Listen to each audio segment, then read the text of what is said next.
I have come to think of our lives as the colours of that place. Hers a piece of bog cotton, mine as black as the water found when men slashed too deep in the soil with a shovel. I remember when I was 15, cycling across those bogs in the early evenings, on my way to the dance hall in my clean yellow socks. My sister stayed at home. I tried to avoid puddles, but there would always be a splash or two on the hem of my dress. The boys at the dance hall wore blue anoraks and watched me when I danced.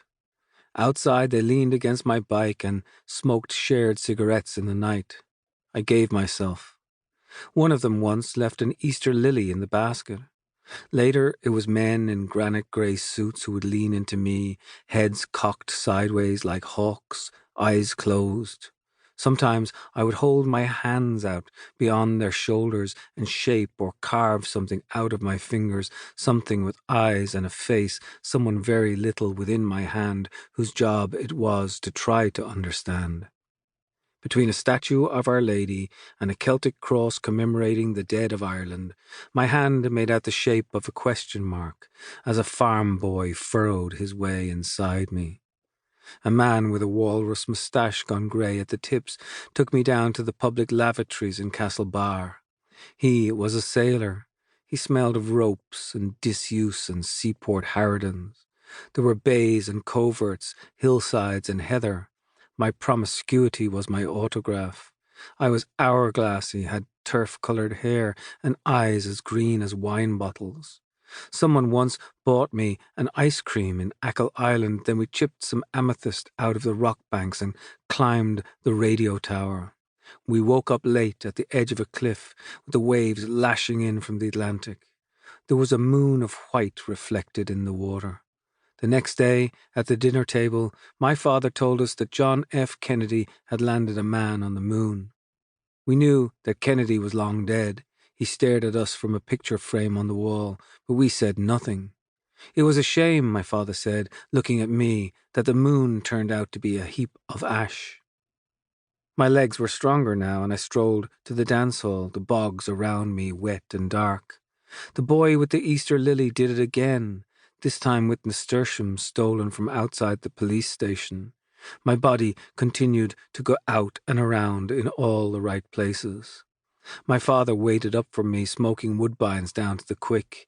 He told me once that he had overheard a man at his printing shop call me a wee whore, and I heard him weeping as I tuned in Radio Luxembourg in my room. My older sister, Bridget, succeeded with a spectacular anorexia.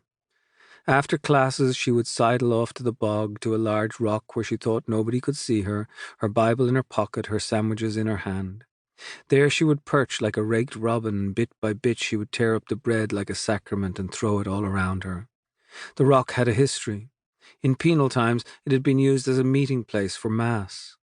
I sometimes watched her from a distance. She was a house of bones, my sister, throwing her bread away. Once, out on the rock, I saw her take my father's pliers to her fingers and slowly pluck out the nail from the middle finger of her left hand. She did it because she had heard that the Cromwellians had done it to harpists in the 17th century, so they could no longer pluck the catgut to make music. She wanted to know how it felt. Her finger bled for days. She told our father that she had caught her hand in a school door.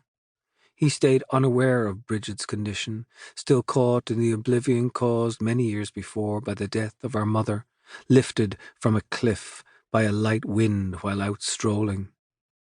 Since that day, Bridget had lived a strange sort of martyrdom. People loved her frail whiteness, but never really knew what was going on under all those sweaters. She never went to the dance hall. Naturally, she wore the brown school socks that the nuns made obligatory. Her legs within them were thin as twigs. We seldom talked. I never tried. I envied her that unused body that needed so little, yet I also loved her with a bitterness that only sisters can have.